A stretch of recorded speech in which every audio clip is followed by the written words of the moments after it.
पोर्टुगल।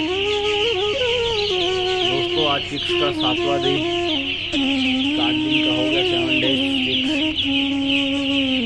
और आप साइज देख सकते हैं,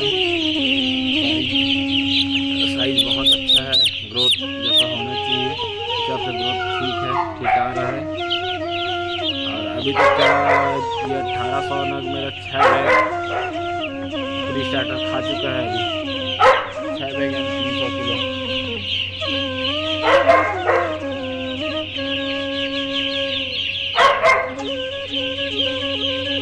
सब लाइट वगैरह सब बंद कर दिया हूँ, टेम्परेचर वगैरह जितना ये जो लाल लाइट जल रहा था हाइड्रोजन वगैरह सब टेम्परेचर वगैरह सब बंद कर दिया हूँ। 7 दिन ही करना रहता है बुर्जिंग, 7 दिन हो गया है।